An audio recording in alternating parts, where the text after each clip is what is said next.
Welcome back.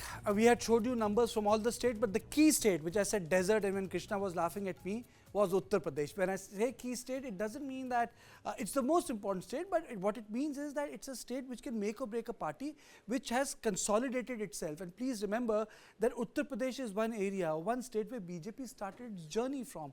I mean to say the consolidation of Bharatiya Janata Party in numbers in 1990 came from Uttar Pradesh with 8.95% of votes. BJP was an 80 plus party. So that number has come, and Uttar Pradesh Bharatiya Janata Party is getting 62 seats, 2 seats to RLD and then 11 seats to Samajwadi Party and 3 to Congress Party.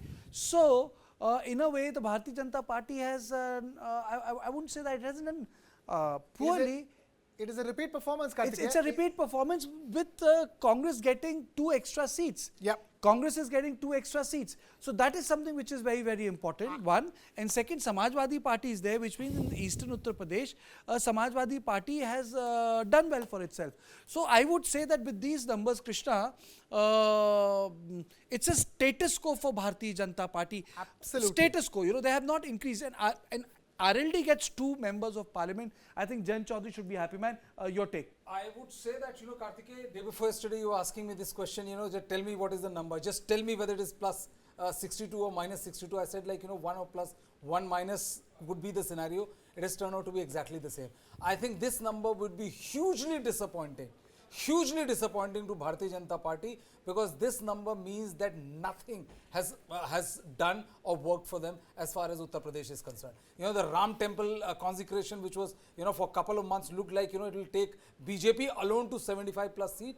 I mean, the status quo doesn't tell a very good picture as far as the winner, I would say, is Samajwadi Party. And the big loser is the Bahujan Samaj Party. It's wiped out. The Bahujan Samaj Party in 2019, for example, won 10 seats. Yeah. And the Samajwadi Party just won 5. Samajwadi Party increasing its tally by 6 seats. Bahujan Samaj Party completely decimated, and the BJP retaining the 62 seats it got in 2019 elections, which was already a climb down from the 71 seats that the BJP won in the 2014 Lok Sabha elections. Okay, let me go to Dr. Anil Verma, and then I will be taking you to the poll of polls. Dr. Verma, 62 seats for Bharatiya Janata Party, 11 to Samajwadi Party, and 3 for the Congress Party. Does it make? Karthikeya, I must tell you that I totally disagree with what Brijesh was saying, that it is a disappointment to the BJP.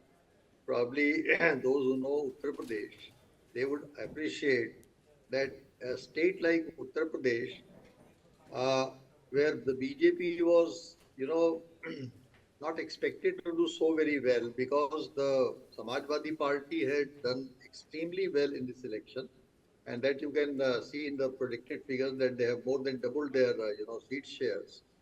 And some of the studies that we had done were showing this exact thing.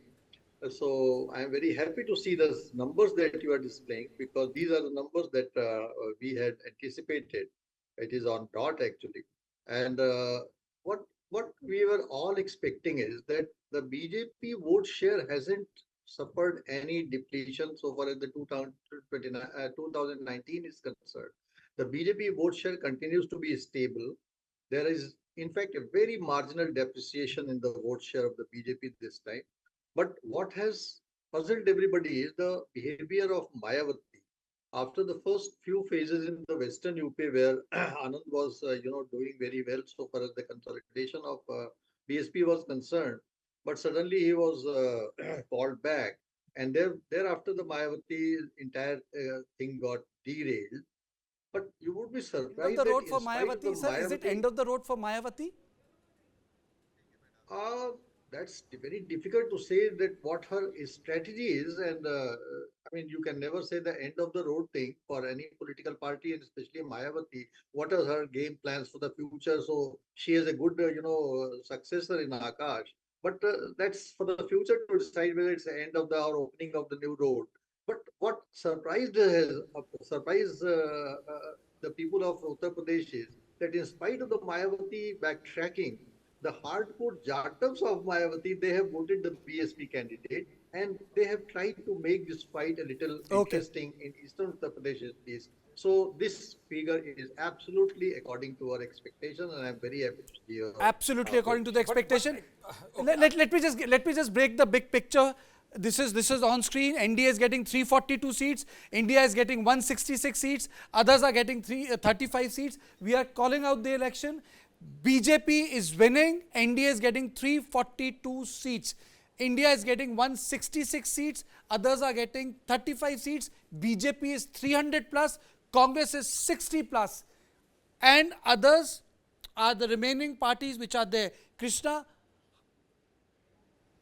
did you expect these numbers? 300 plus for the BJP? Yes. I would have to say at this stage, when we're all very clear that 400 par was, in some people's words, a jumla, in some people's words, it's a strategy to throw off the opposition. Whatever be the case, I never expected 400 plus. But 300 plus, now that cannot be ruled out. And it tells an important story over here that you've been asking, that Brijesh has been talking about as well. Does the BJP need its allies anymore? Are the BJP votes going to the allies? Are the allies' ability to bring more seats to the BJP? Neither of it is happening. BJP on its own, if it's doing 300 plus, we need 272 to form a government in this country. Absolutely. We don't need 400. We don't even need 300. You need 272, and the BJP on its own is able to do 30 more seats than what it needs. That tells a new story. And it's an important milestone, Brijesh. Modi is equaling Jawaharlal Nehru's record of winning 3 consecutive elections. Well, they're winning 3 consecutive elections, and if these figures are, I mean, this is an exit poll right now. If figures hold on till 4th of June, I think it's a pretty impressive record of incremental growth as well. It is not like, 282, then again 303, and then if it is 304 or even exceeding 301 or be 300, that even 300, that would show that, that his performance has been pretty robust and on a similar pitching, and not squandered by 20 seats here or getting 276 and all. So it's like, complete reposition of faith in his ability, in his leadership quality by people of this country.